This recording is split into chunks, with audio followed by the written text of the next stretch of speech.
Well, Mark, I only know Alan Merritt because I was in Beechcombe in 1971. I was there for 2 years, and when I left there, they put me into a mental hospital at 13 years old. My mum got a barrister and got me released and got the social worker sacked. We're going back to 1973. I'm now 63 years old. Alan Merritt, he is a two-faced cunt. That man will side with anyone, whatever suits him at the time. He's not a genuine person. And all the people that Alan's mixed up with, they're all nutcases. They're all crazy. I think that he buys them. I think he gives them money. When you see them going out to dinner, I think he pays for everything. For some reason. His wife was called Kathy. There we go. Thank you very much. Well, that's for a Friday night, and that's unapologetic. If you don't like it, if you're offended, then so be it. But anyway, welcome to the show this week. Our guest this week is Hugh Anthony. Say hello, Hugh. Hello, everyone. Hello. Thank you for having me, guys. I do appreciate it. You definitely would have seen you knocking around here and there. He's only 22 as well, which is a lot less than half my age, actually. But seems very switched on and all that. But this is a National Housing Party weekly stream. My name's john.lawwrence. Look at the party colours there. And we're promoting this right now. There we go. If you like the stream, connect with us. Check our socials and that. Good evening, Dorothy Lord. Welcome in the chat, Dorothy Lord there. Oldham's premier speaker and activist there. Done a lot of things. Thank you very much. Yes, good evening, Jackie. Anyway, let's get on with the show. So let's get to Pat first. Come on, Pat. Yeah, hello, good evening, everyone. Welcome to the show, National Housing Party. Everything's going well within the party. We had a successful conference in August, a spectacular conference, actually, with Godfrey Bloom speaking, Jada Franson, John Lawrence, myself, Lee Bishop, our candidate from Bedford, Joe from the camp. If you want to check those speeches out, you can get them on our channels, my channel, which is NHP UK Press Office on YouTube, or this channel, which is John's channel, NHP UK TV. We had a successful party meeting last night, which we have every month, and that was successful. 10 candidates now confirmed in London for May next year. And for our National Housing Party No More Refugees campaign, London is a refugee camp and it's overflowing and we need to stop it. So the Labour councils are not going to be happy about this, with this on the ballot paper, because that's what it's going to say on the ballot paper for a lot of our candidates. National Housing Party, no more refugees. We've just ordered 15,000 leaflets for the campaigns, and they'll be sorted out next week. Also, we've obviously got John standing in Oldham. We've got Angela, who's going to be standing in Grimsby. And we've got 2 other candidates the next year we're concentrating on as well. So if you can donate to the party, we need leaflets. Leaflets are not cheap. These 15,000 leaflets just cost 529 quid. And, we're just a bunch of humble British Christian nationalists. That's all we are. We're trying to save the country, one council seat at a time. And, we're getting a good response on the doorstep, especially in my campaign. Quite hopeful. I'm not going to say I'm going to win it, but, we're going to run them to the wire, that's for sure. And Labour are crumbling. They're finished. And if Corbyn's party gets launched and they stand candidates in my area as well, that's going to split the Labour vote, which is going to be very good for my chances. So yeah, if you can donate, that's the donate link up on the screen there. Also, if you want to join, you can go to the party website, nationalhousingparty.uk. Check our policies out. We've got very firm but fair policies to stabilise this nation. Obviously, we're a very small party and the national policies are a bit far in the distance, but we do have good policies for local elections as well. If we get elected on the local councils, we will openly say we don't want any more refugees being housed by our local councils. We want all the road closures opened, which has decimated London. And it's going all around the country with these LTM road closures. So everything's good. Really looking forward to our guest tonight, Hugh Anthony, up and coming Christian British nationalist, and obviously looking forward to the mighty Paul Rimmer. And welcome to the show. Right, thank you, Pat. Thank you, Pat. Well, I won't let Paul do an intro. We all know Paul. We'll go straight to you. You, tell us a bit about yourself. Tell us why you're getting actively involved, and will you go down a political route and run in elections? That's what I'm asking. So my name's Hugh Anthony. I run the show Prioritise Britain and the movement Prioritise Britain. I'm 22 years old. I'm originally from Grimsby. I'm a northerner through and through. I got involved in politics because I've been seeing for years just the complete destruction of the youth. Our immorality has become rampant within the youth, and frankly, our society is being annihilated. I look back on the pictures of my ancestors and my family. I mean, I was named after my great granddad. And I look back on the pictures of him with his kids and whatnot, and I just think this is not Britain that it used to be. This is no longer what my grandparents served for and built as a country. So I got involved because I care enough to get involved. I care enough to put myself in the firing line, you could say, and say the truth. And the truth is this country is going down the wire because our politicians are being corrupted to allow it to go down the wire. And it's going to take people like me and the youth to stand up and go, hold on, we're done with this. We're not going to sit on our phones on TikTok all day, every day, or going out and doing whatnot. We're going to stand up and we're going to fight for the future of this country. So that's why I got involved, because I care enough to get involved. Thank you. But only 22 years old as well, guys. I've got to say that's a speck in the ocean to my 58. Anyway, it certainly is. But so I mean, did you just say then that you get politically involved, you would run in elections? At this point in time, I mean, 22. I don't know.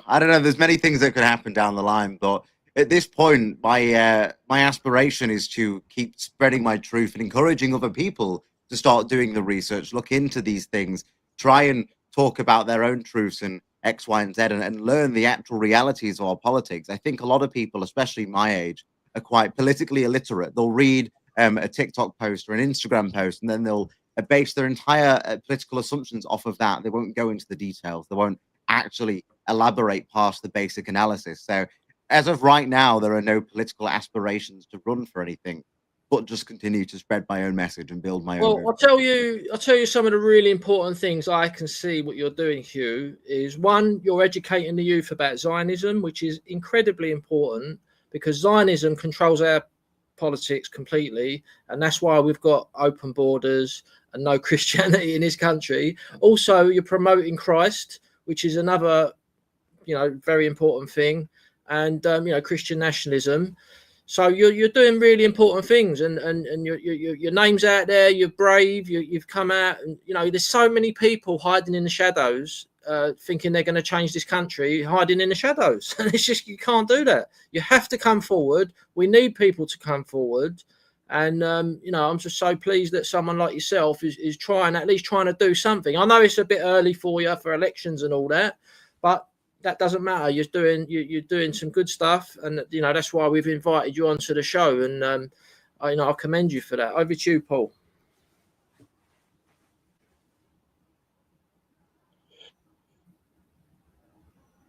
You're on mute, Paul. Can you hear me now? Yeah. Should be clear. Hugh Anthony, is it? Yes, it is, Paul. 22 years old. 22. You're absolute peak at that age, Hugh. You don't realise it till you get older. But you've got a lot of energy, a lot of idealism, and obviously a lot of confidence to step forward. And I'd like to hear your vision, really. You talked about Britain, what it was like in the past. But we're controlled now by an extreme left-wing government. Make no mistake about that. They wear the suit and ties. They parade behind Union flags, but Starmer is an out-and-out communist. He's a Marxist. And his goal is to destroy this nation as we've known it. And you can see that in his cabinet selections. He's put a lady in charge of housing and local government who's rooted for Liberia in West Africa. I mean, Liberia wasn't even in the British Empire. This girl, I forget what her name. She's got a strange name. It's almost like a German name. Her family were involved in Liberian politics, which is notoriously corrupt. And then she came over here as a young girl, a bit like Kemi, the bogus leader of the Tory party. And she managed to get into Oxford University, and then she went to a Soros training school where she was trained on how to use the welfare state to advance immigration, mass immigration. And that's what we're getting now. They're using our welfare state to house and feed and provide for a mass influx of immigrants. People are focused on so-called illegal immigrants, the asylum seekers, those coming across the channel. But legal immigration is at record levels. More than 20,000 every single week are pouring in. And this means total demographic transformation of Britain. And we can see it with our eyes. Our cities are no longer recognizable. And I'm sure even remote places like Grimsby towards Lincolnshire, I'm sure even places like Boston are now being swamped with immigrants, third world immigrants. And old Britain's just being pushed aside. And we've got to stand up now. We've got to assert ourselves. The agenda's moving quickly. I mean, in America, Donald Trump is setting a hot pace. He's just won case after case in the Supreme Court for the right to deport multi-millions of immigrants, recently arrived immigrants. And Donald Trump is hoping to deport over 20 million immigrants that have come into America. But it's, as Donald Trump says, that's not enough. It's not just about immigration. We have to revive the indigenous population. Donald Trump is waging an incredible war against the drug cartels, smashing the importation of drugs into America. There was a meeting yesterday promoting Christianity in America. You talk about Christian nationalism. You know, every member of Trump's cabinet is a practicing Christian or another faith. Obviously, the Jewish faith, there's a few Jews involved. But it's amazing how many of the Trump cabinet are very passionate Christians. And they're bringing prayer back into school. They're bringing Christian ethics back to the center of the American nation. They're fighting to totally eradicate abortion from all red states, Republican states. I mean, my son went on a march against abortion over the weekend in London, which was attended by a few thousand people. But we've got an horrific Labour government which are trying to kill children, preborn children, right up to birth. The sacredness of the child in the womb is being desecrated in this country every day. And that's not a blessing on this country. That's a terrible curse. We cannot stand as a country until we begin to value our preborn children again. That is such an important issue. But also the issue of the family. I mean, we've seen such an agenda in this country of promoting the LGTB and in schools. Our schools are horrific. They're really academies to destroy our nation. I mean, the teachers have been telling the kids on their first week back at school that they should not hang out flags, that it's wrong to fly the Union flag, it's wrong to fly the flag of St. George. And you're seeing a lot of these people with ladders going around taking down flags. A lot of them are teachers. These are the people who we put our children in their hands of, These are radical traitors to this country. Again, like Starmer himself, they're Marxists and leftists, and they've got this agenda, this woke agenda to destroy Britain, which is swept over Europe, which is financed by Soros and the globalist billionaires. But our day has come. Our day has arrived. The Macron government in France is about to fall. And, it's fallen. We want Macron himself and his so-called wife, the stroke husband, to fall with it. But, and the AFD have got a big election coming up next Sunday in North Rhine-Westphalia. So, and things are moving very quickly. They're moving. There's a great deal of hope now. I mean, it's 1 minute to midnight for Europe, but we finally woke up. Hugh, can I just ask you, 1 minute to midnight? Do you realise how close we are to doom in this continent? and how radical we've got to be to save it.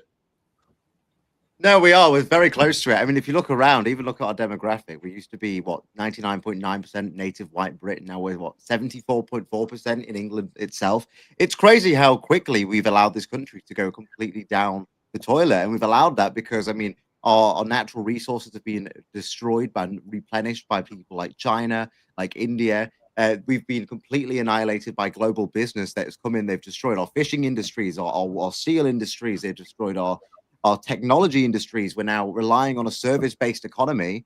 And because we're relying on a service-based economy, the businesses that are lobbying into our government, instead of having to hire the British people or put us into higher paid jobs, they're just importing hundreds of thousands of Indians, of Pakistanis, of Africans to come and do that cheap skilled labor instead of us. I mean, even like Uber Eats coming out and saying that delivery prices are now going to be higher because of the clampdown on illegal migration. They're doing it straight under our noses, and we know that we're doing it. So, no, we are very close to the destruction of Europe, but we are fighting back. I think a lot more, especially young men, are waking up to God. They're waking up to Jesus, and they want someone to lead them again. I feel like everyone's strayed so far without leadership because we've not become individuals. We've become numbers in the system. Whereas now we're looking towards somebody to lead us, put us into a future, make us great, make us have aspiration and a future for our generations that are going to come after us. So we're getting there to a point where people now, we're sick of seeing the global wars, and we're sick of paying for the global wars. We're sick of reading the news every day. Somebody else has been attacked by an immigrant. Somebody else has been blown up by a foreign bomb, X, Y, and Z. People are not having it anymore. So I think you're seeing a revival, especially with the youth, where they don't want it anymore. They're not going to stand for it anymore, and they're willing to go out on the streets. They're willing to get arrested to protest against the government. It used to be one of those things. I will never get arrested because I'm too scared about it. People now don't care. We're like, do it. Lock me up. I will speak my mind. I will say what I want to say for the benefit of this country, regardless of whatever legal legislation you throw at me. Did you attend the rally, the anti-abortion rally, Hugh? Could you tell us a little bit about it? Yeah, so I was at the I was there for the Palestine Action protest, where there was a huge amount of people being arrested for supporting it. Big love to Cozzy as well, I can see that. So I was there for the Palestine Action, and then on the opposite side of it is where you had the pro-life thing. Now, as a Christian, we believe that God made the child in the womb, and that He made the child in His image. He knew you in the womb, so we believe that life begins at conception.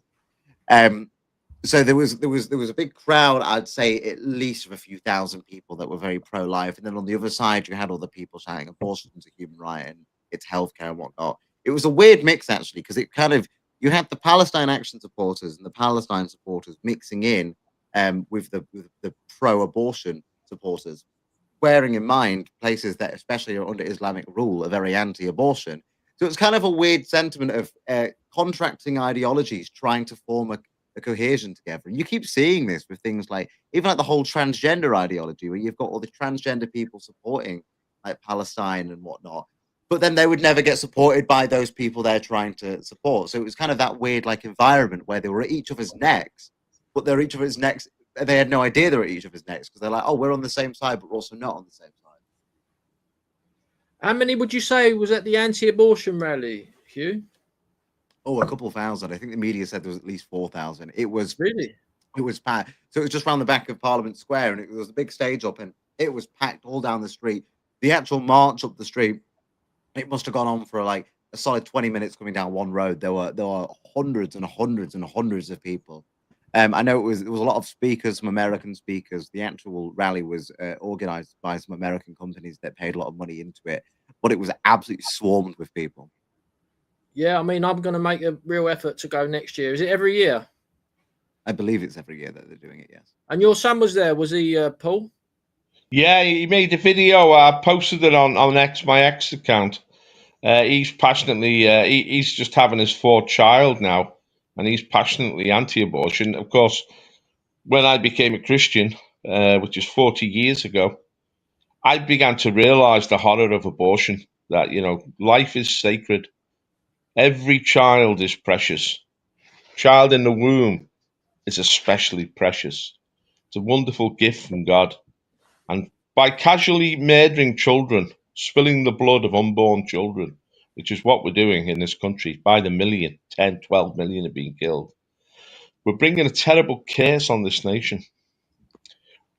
When I say curse, I mean the spiritual blessings that we've enjoyed in this nation have been immense because we've been such a faithful nation for centuries, especially since the Reformation. But that's all being lost now. I remember once I just walked into a Catholic church in Liverpool. I'm a Protestant, but I just out of curiosity. It's a long time ago. It must have been like 15 years ago.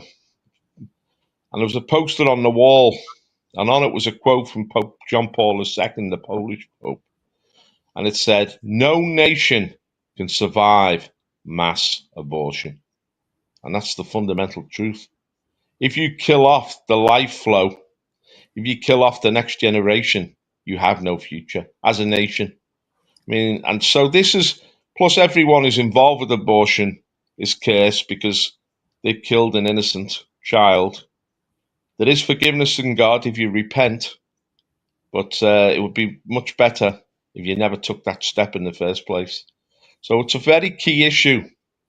And of course, in America, it's been a central issue to mobilize MAGA. Their goal, and Trump was involved in this from the off, and it's one of the things that got him so much Christian support, was to overturn Roe v. Wade and allow the states to decide for themselves whether they were going to support abortion. And of course, the states in America whose population is growing are the red states, and they're effectively making abortion illegal now. And they're encouraging families and encouraging people to have more children. And I love this campaign that Trump's got against drugs, because we need it in this country. But in order to defeat drugs, you just can't be negative. You've got to bring in something positive, and that's the Holy Spirit. The Holy Spirit sanctifies a nation. It anoints a nation. This is why Britain came to rule the whole world, which we did until the First World War.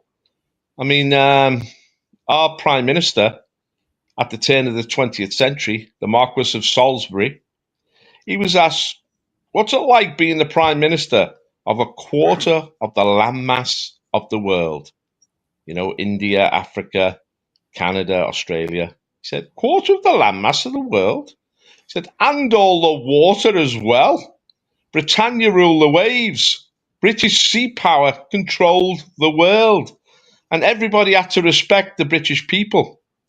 But sadly, we threw that away in the First World War when we sent our children off to get butchered in a futile struggle against Germany, who should have been our ally. We should have had an Anglo-German alliance to maintain our civilization across the globe. Instead, we entered this fratricidal, vicious war in which millions died, and it was the Great Brothers' War, First and Second World Wars. They were a waste of time, a waste of our resources, and we threw our nation away, really. We threw it into the gutter. It was horrendous. I mean, we talk about our victories in these wars, but what did we gain from the First and Second World War? Nothing. We lost our empire. We handed control of the world over to America and the Soviet communism. But, you know, America in some ways is our cousin, you know. It was born out of the British. It was born out of our traditions and our history, and of course they share our language. But I want to ask you, Hugh, who are the figures in history that inspire you? And especially now, I mean, we've got freedom of expression on X. We never had that when we were young. We had to pick up the establishment's narrative through the TV, but you now have this freedom to go onto X. Who are the people who inspire you on X, and who are the people who inspire you from history? I'll tell you who it is actually that inspires me from history. It's not necessarily political figures, because I've said this before. You can read as many books as you want. You can read about economics and all of that. You can read about people's ideas, but it's the collective people of nations that inspire me, because it's a collective group force that have a sense of self and belonging to this idea that we've formed as a tribe, and it's that power and that drive that we have, regardless of what politicians make, regardless of tax, regardless of social policy, whatever. You have a collective native tribe to want to work forward. So I think my biggest inspirations are our native ancestors that just built this country. They survived invasion after invasion. They survived war after war, disease after disease. No matter what was thrown at them, they carried on, and they built what we now know as the British Isles. My biggest inspiration is just the people of this country. It's my ancestors that I'm so proud of. I mean, I'm named after my great granddad. There's been a Hugh in my family for generation after generation.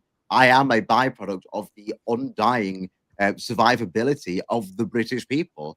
But when it comes to modern day, I think Elon Musk being able to keep X going and allowing us to have free speech, it's been so crucial in a country like our own, where our speech is being restricted by the day. I mean, even now the police having to come out and saying, we don't really want to have to be policing tweets anymore. Can we change the law on these things? Even our own policing system is now realizing this is crazy. Why are we wasting so many resources on what people are saying? Or as Pat said to me the other day, that he was arrested for no reason, no charges were given against him for 17 tweets allegedly that were hateful. How does that even make sense? So with people like Elon Musk allowing us to have the speech to say these things against the establishment, I think that's a massive inspiration. I just want to let me roll in. Thank you, everyone in the chat. A lot of viewers watching through X. Please subscribe to the YouTube channel. Comment on my videos. Have a look at them. Share. There's plenty of stuff on that YouTube channel going back 7 or 8 years, and I've covered a lot of stuff, and I'm sure a lot of you will be interested in some of the stuff I've covered and all that lot. But Paul was saying earlier on about, like, you know, Britain and how we ruled the waves and all that, and we spread Christianity around the world. So this is a book of, like, my mum's mum and my grandma, and she went to Labrador teaching Eskimos how to read and stuff like that. And my great uncle was a missionary around the Caribbean and stuff like that, spreading the word of the Lord. So that's a bit of my history. I've got a full book to read there that I got off one of my cousins, and he has done a couple of other books about our family. So, you know, it's stuff we can go through, but it's just interesting when Paul said that, and I wanted to show you my family. So she went from the industrial town of Oldham at 23 years old to teach Eskimos in wherever. But, you know, that's just amazing,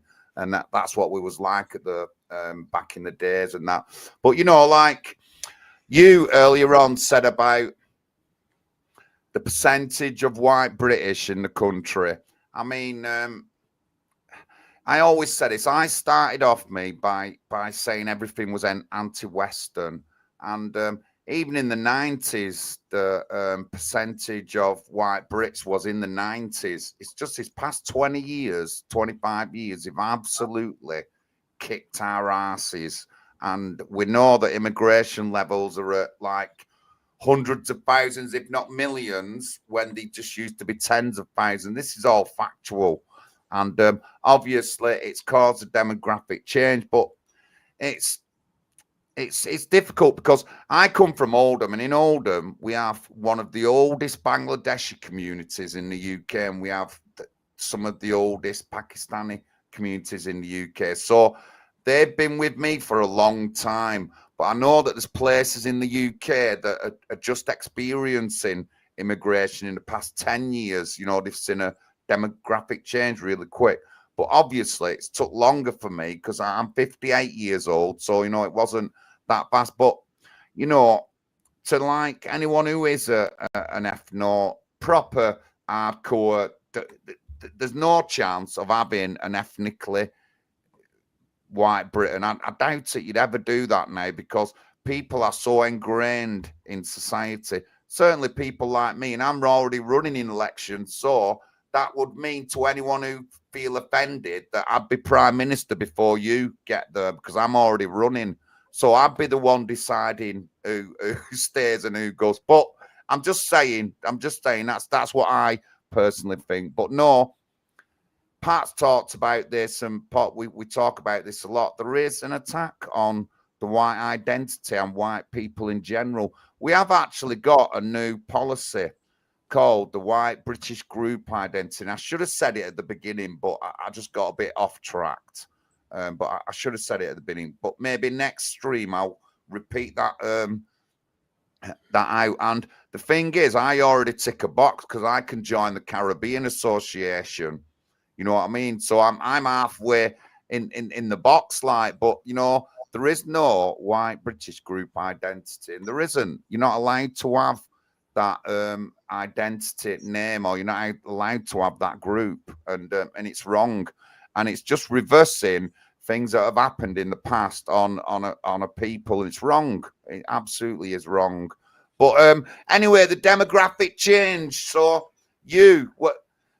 come on, give us some statistics. So you were talking about 1950s. It was like 99.9% or something. Yeah. It was 99.9%. And then in the last census, which was 2021, before the Boris wave, it was 74.4% of the native white Brit. Not white people, because that would include the Europeans, but the native white Brit. I mean, even in London, I was in London over the weekend. It's what, 36.8? And again, that was 2021. If you put it now back to how we are now, it's probably near enough, just edging over 30. So it is massively, massively changing. Even if you look at the whole thing with Mohammed being the most popular name, I get that's more of a religious basis. But you look at the birth rates, the average birth rates in the UK is 1.4 children per woman, whereas for Muslim women in the UK, it's 3.4. So we're being outbred by over double.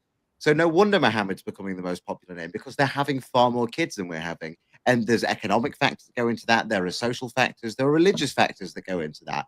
But our population is decreasing. Manchester's now become minority white in the last few years. Birmingham is minority white. You look at places like Bradford, they're minority white. I mean, this is why you end up with things like the Trojan Horse Report in 2014 and Alan Rock in Birmingham, where they say, well, they're teaching Islamic extremism in the schools, and they're teaching the Islamic ideologies in an extreme extent, when that's not even our natural curriculum. This is going to happen if you have a demographic change, because culture comes with a demographic. You can't deny that. The Islamic culture, the Middle Eastern culture, the Asian cultures, that comes with these brown people that are coming over into the country. You wouldn't see that with European cultures. European cultures, which are predominantly white, are very, very different, and they integrate a lot better into our kind of society. Yeah, but there is a problem, with this. It's not that Islam is a cultural threat to the British, because ultimately it's not. It's a separate identity. It's a replacement identity, but it only has power because we have been weakened internally. Cultural Marxism has destroyed the British. You talked there before about your inspiration being the British people, but the British people were formed by the Christian faith, and by, in a sense, the ruling class. I mean, there's key figures in British history, people like Alfred the Great, people like Henry VIII in the Reformation, Queen Elizabeth, who defeated the Spanish, and then, of course, the Glorious Revolution, William of Orange, and everything that happened in the 18th century, the emergence of, Oliver Cromwell before. But these key figures, they provided the ideas for the British people to coalesce around. Yes, we have the people, and the people are important, but the people are being destroyed because our ruling class is no longer Christian. It's no longer patriotic. And therefore, the people are lost because they still watch the BBC. They still read newspapers. It's only those who have abandoned the media. And of course, you still have to go through the educational institutions. You still have to work for the corporations. They're all engaged in this brainwashing of the British people to undermine our sterility, to stop us forming families. Someone has schemed in the past, the cultural Marxists, to destroy the British from within. We have to redeem the British at that level. If we're to see off these immigrants, if we're to reclaim our country, and we've got to realise now our country is lost. I mean, you look at the cabinet, who's the Home Secretary? Shabana Mahmood, Pakistani Muslim. Who's the Mayor of London? Sadiq Khan. Who's the Deputy Prime Minister? Who will have his finger on the nuclear button? David Lammy. Who's this woman who's in charge of housing? I mean, she's an African woman from Liberia. And the cabinet now consists of radical feminazis, Muslims, Africans, and these few white males like Starmer and there's a few others, Wes Streeting and stuff. They're all sodomites. They're all homosexual men. So there's no real Christian men in our cabinet. This is a complete turnover of what the British cabinet would have looked like in the 1980s. And because we had Margaret Thatcher as Prime Minister, but it was 99% white Christian men. Now they're totally absent from our cabinet, from the people who run this country, from the ruling class. So they've destroyed us from within. And, you know, your real border in any nation is the young men who are prepared to stand up and defend your country. You know, in that film, The 300, you know, Thermopylae, they say, you know, the real border is the spearheads of our young warriors. Nobody is given the land of God ad infinitum. You only hold your land as long as you are a wholesome, healthy country. It says in the book of Leviticus in the Bible that if you allow sodomy and promote sodomy in your land, then the Lord will vomit you out of the land and replace you. See, you can't go down the road of immorality. You can't go down the road of sterility, because what that means is national death. So the people without Christianity are a waste of time because they haven't got the spirit and the morals to overcome. That's why we're a Christian nationalist party, because we need that spirit, the Holy Spirit, to uplift us. We need Christian morality to teach us the right way to live, but we need this nationalism to give us the focus of the nation, to go beyond ourselves. And so it's a crucial battle that we're in. Pat, can we win this battle? Yes, I do believe so. That is why we're involved with this party. The whole reason we started this party is because we could see there is a massive gap on the horizon for the political revolution.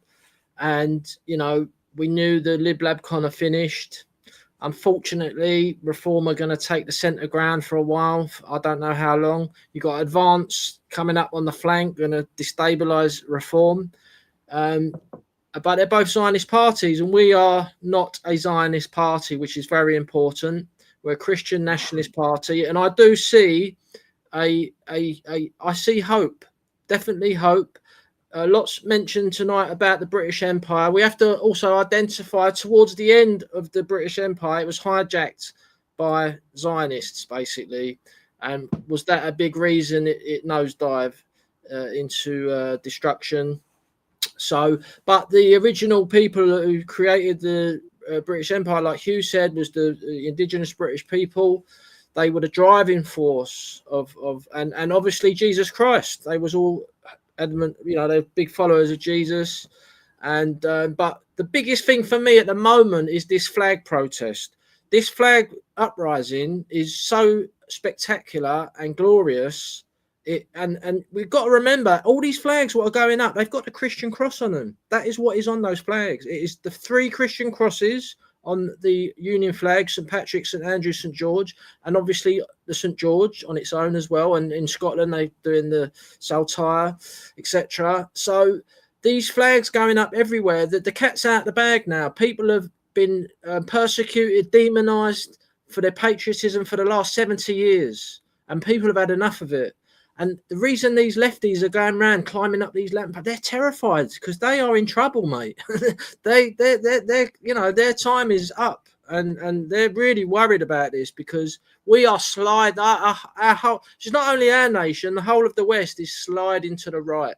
It's like on a ship, and it's sliding to the right, and they can't stop it. They're desperately climbing up these lampposts to take the flags down. And you know, a lot of the ethnic minorities are even support. A lot of them aren't, but there are a lot who are saying that there's nothing wrong with this. This is normal. This is normal human behaviour for a Christian nation to celebrate their flag, which is a Christian cross.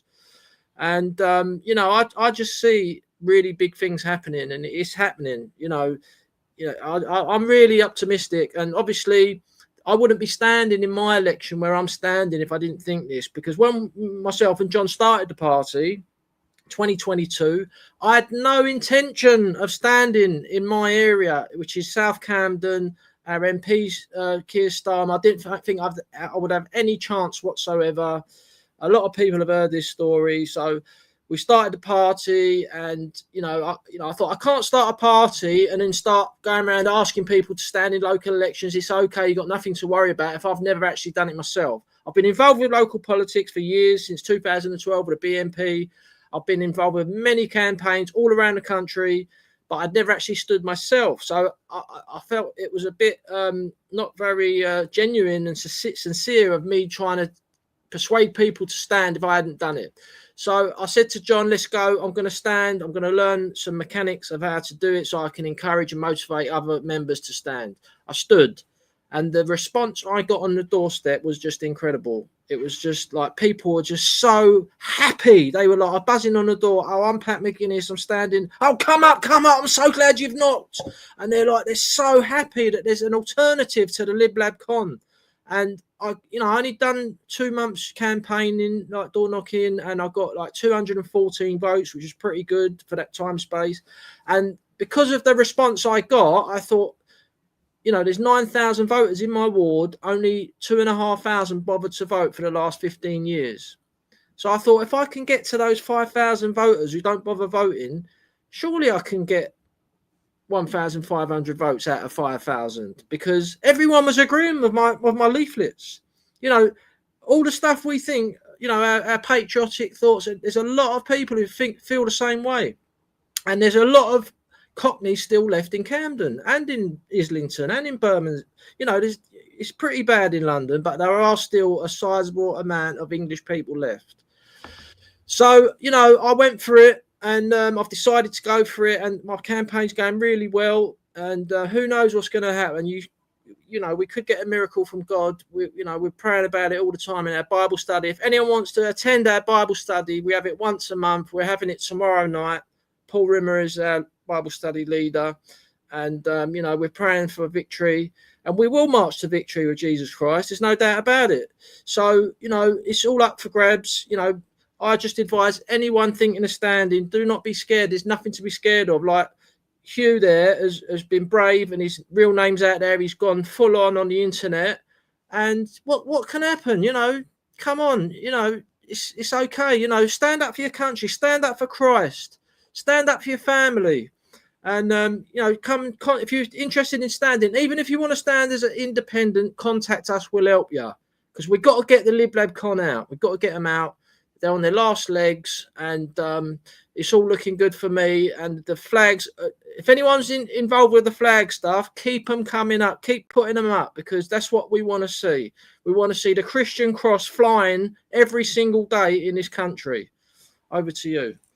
I'll take on. Thank you, Pat. Thank you. Very passionate, but the tide is changing, and I've explained a lot of time about where I live, and it's easier for people to get involved in politics now. You're not up as against such a machine as when like Labour dominate a council. They had like nearly 40 seats in Oldham Council. There's only 60, and they've been wiped out. And it's the same across the country. The Tories have been wiped out, and it's leaving the door open for people to get involved in politics. Independent, small parties like how it's all proven. We've proved this over all the streams we've done the past 3 years. We've proved this. We've shown you statistics. We've shown you what the voting's like. We've told you who's going to come in next and win that seat, and they do. You know what I mean? We've told you all this, and this is a time to get involved in politics, and you're never too young.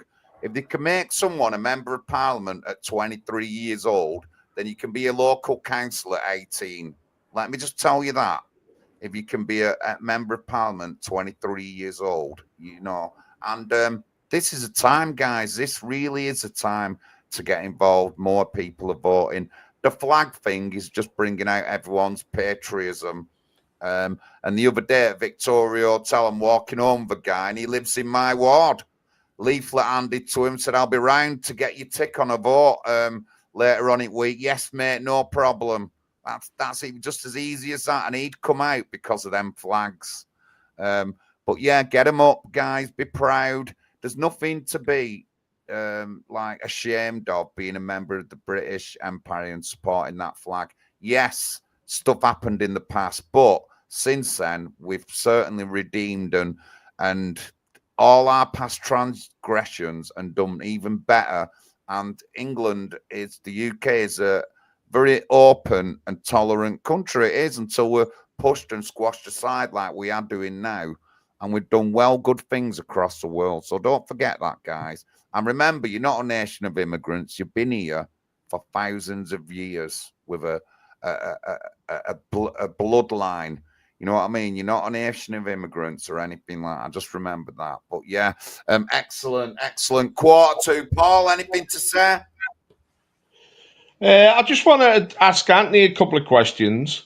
Now, we've seen the rise of Reform, right? They've got 250,000 members now. They've just won 900 council seats. Of course, Nigel Farage has won 2 national elections with UKIP and Brexit. It's a political phenomenon, and they may well win the next election. Now, we're going to need voices.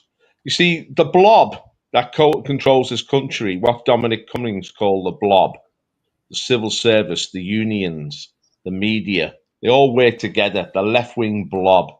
They got the education system, they got the tax system. They got us by the short and curlies. They will not accept reform. And if reform get into power, there's going to have to be a revolution in this country, because there will be the blob will manufacture a crisis every day to stop reform, like the Democrats did against Trump in America. And the nationalists and the patriots and the Christians, we're going to have to rally, because this conflict will go onto the streets. They will raise their people, whether they be in the mosques or whether they be from left-wing institutions. They will try and intimidate anyone who supports patriotism and who wants to reform the blob and give the people a voice again. They will attempt to destroy them.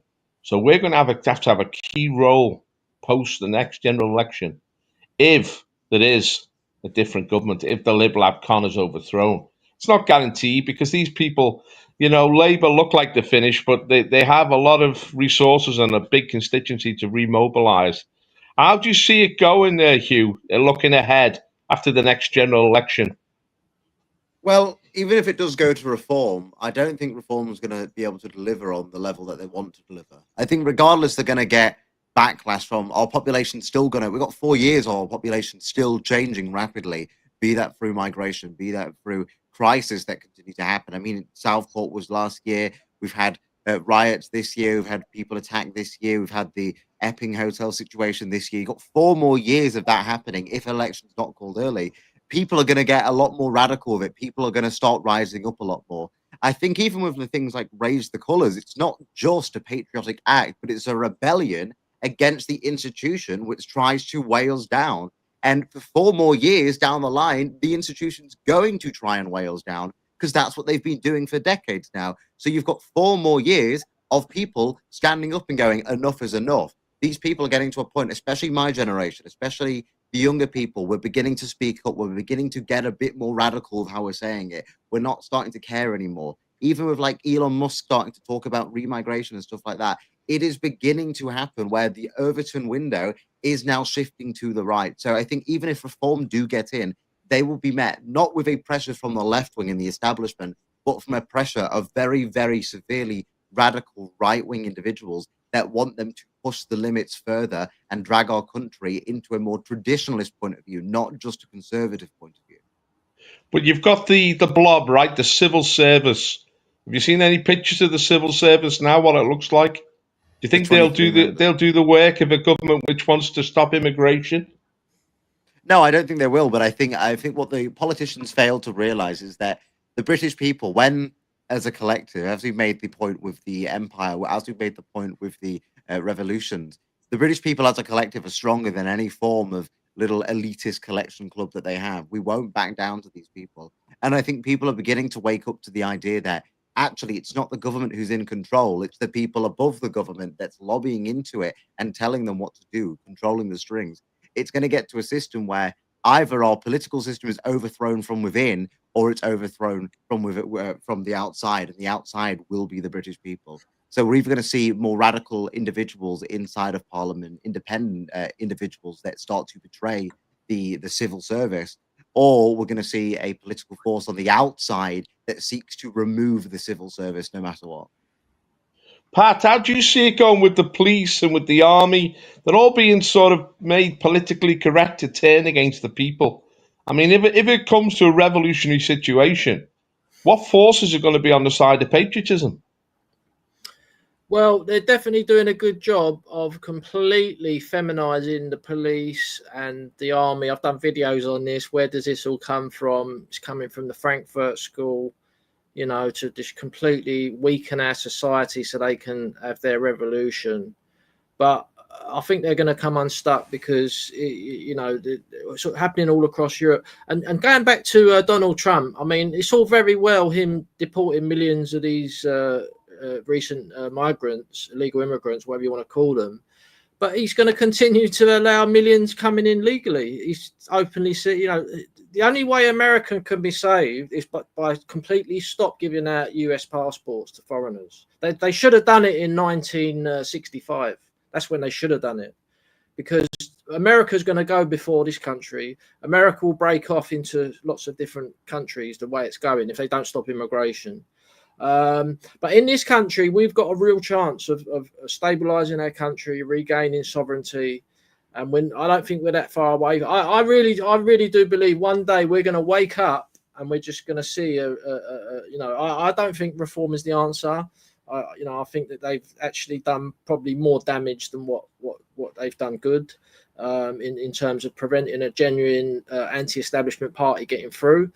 But I really do think one day we're going to all wake up and there'll be a nationalist government in power one day, and we'll just be like, wow, I just can't believe this has happened, because the way it's so bad what's going on. I mean, we're just being invaded on all fronts.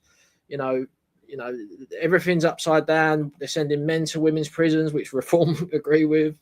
You know, we're ruled by the WEF, all these foreign organisations. You know, but they're sending our taxes to the British military supporting Israel with war crimes. They're not even asking us. It's just endless. Like, that's just. Pat, we've got this blob, right? And the blob. I mean, this is a battle. You talked about the flag protest. The blob hates the flags. The British people flying the flags and trying to stop it. And I think this is much more significant battle than we realise. It's become really important. The foot soldiers of the blob is the Lib Lab Con, and they're finished, Paul. I mean, I know you said they might not be, but they are. I know, because I've been knocking on doors, that all the ethnic minorities in my area, they absolutely hate Labour now. And this Corbyn party is going to completely split Labour. It's going to be finished for Labour. Reform's completely split the Tories. All the Tories are flooding into Reform now, as Nadine Dorries, whatever her name is. And, you know, it's over. Like, the establishment are panicking. I predict that it's a possibility. Well, it's sort of happened in Europe already. They may call martial law one day. They may declare war against Russia and say, oh, we're at war now, to support Ukraine, and call off elections altogether, because it's getting that serious now. I mean, in France, the National Rally on the verge of winning. I know there's Zionists. You got AFD as well. You know, there's that story the other day, 7, 8. Is there any truth to this story that 7 or 8 AFD politicians were poisoned to death? Is that true? Because I've seen a lot about it on the internet. I don't know, to be honest, but I know this: the establishment will do anything now to stop us, because they've given up on democracy. You're right; they know they're going to lose.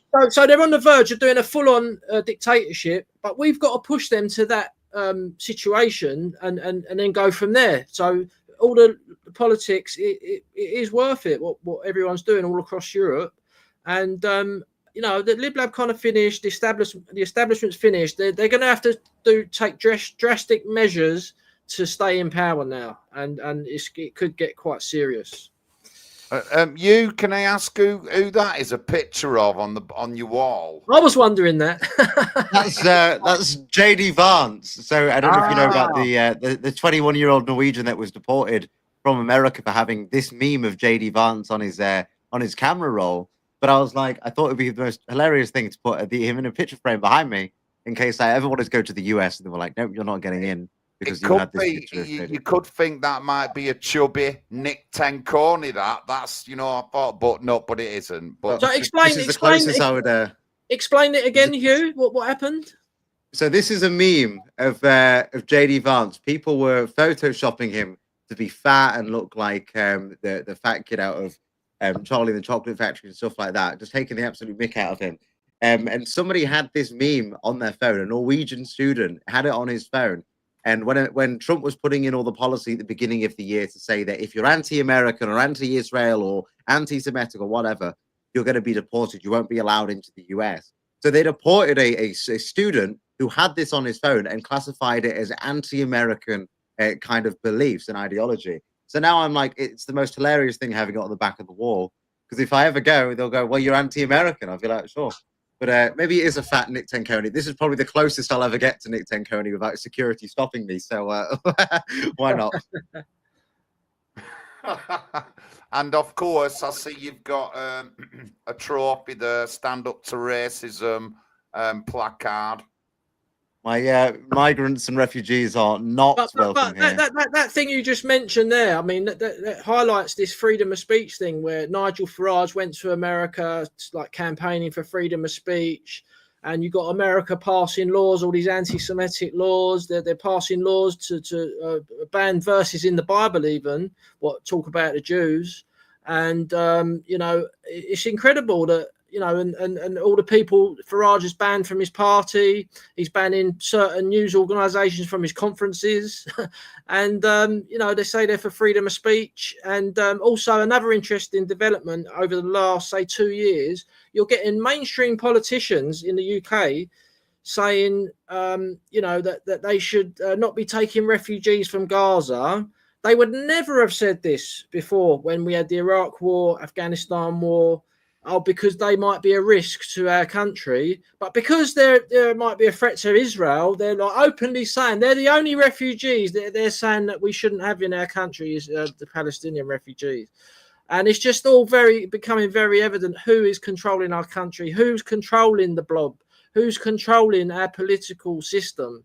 And it is Zionism, ladies and gentlemen. We need to break free from it. Right. Thank you, Pat. Thank you. Interesting chat. It was good to have you on the show, and we'll have to swap numbers and meet up around Manchester or something. Yeah, of course, I'll be around. And you know what I mean. And I do things, or maybe you can come up to Oldham or something. We can have a get together. I wouldn't mind actually going to Altrincham. That's what I'm thinking to do. Couple of videos on that Cresta Court place. Oh yeah, the big absolutely. Yeah, I haven't been yet, but it would be a thought. But thank you very much, you. Honestly, young people getting involved in politics. I talk about it all the time. I want young people, and I really engage with young people when I'm out. I really do, from like teenagers to young adults and stuff like that. And I try to get involved with we talk political things. It's just really important, and it's important for us all. But thank you. There's 800 and odd watching, a lot of them off Twitter. Please subscribe to the channel, NHP UK TV on YouTube, and then we have, and just search up NHP UK on X, and our channels will come up. There's mine, there's Pat's, Paul's on there. In the description is all our socials and that. Again, if you'd like to donate, again, Pat, how many leaflets have we just bought, Pat? 15,000. Yeah, we just ordered 15,000 warm-up leaflets for the. We're standing in King's Cross Ward, Somerstown Ward, Clerkenwell Ward in Islington, Regent's Park Estate in South Camden, Holborn and Covent Garden, Mitcham in Southwest London, Sutton in Southwest London. And the London elections are going to be very, very interesting because Labour are collapsing all over the place. And I'm really looking forward to it. If anyone wants to help leaflet, please contact us. There'll be a lot of leafleting going on in January and February next year. But even before that, we're doing leafleting in the next few weeks as well. We're going to be leafleting in central London. So also got leafleting in Grimsby and Oldham and Somerset and Bedford as well. So if anyone's in any of those areas, please contact us. And, you know, if you just want to sit in the background, support the party, which is also a motivation for us, but by just joining the party, you can join for £22 online. That's if you're waged. It's £11 if you're not waged. So, yeah, come and get involved. Stand up for your nation. Stand up for Christ. Let's regain this country. Thank you. Paul, any last words? It's great to have a young man on board. It's the youth. I mean, Labour brought in this new extension of the franchise to include the 16 to 18-year-olds on the evidence that 60% of those youth would actually vote Labour. But now they're seeing that less than 20% are going to vote Labour. Lots of the young people today are being educated online and think for themselves and are radical patriots, conservatives, revolutionaries, Christians, people who want to save this nation. So it's great to see the young waking up. The young are really the backbone of this flag movement. So yeah, looking good for the future. As Pat said, the blob and the Liberal Ab Con, they're in meltdown, and our time has arrived. We're seeing it in France, we're seeing it in Germany, we're seeing it in America. There's radical change for the preservation of our nations. Get involved, stand up, and let the country. Thank you, Paul. Thank you. Good evening, Angloid, another young lad, young nationalist. I'm looking forward to a debate sometime, because I've written some things down that I heard you all talking about the other day to debate you with, and you probably won't like me answers, but well, anyway. But thank you very much, everyone. Please subscribe to my YouTube. Look through our videos. Pat's also got a YouTube. He's done plenty of like little videos in his area on issues, and they're really well. I've been through them, and they're really informative. So look at his YouTube. Follow our socials. We're all over X, and we'll see you next week. God bless everyone. Thank you.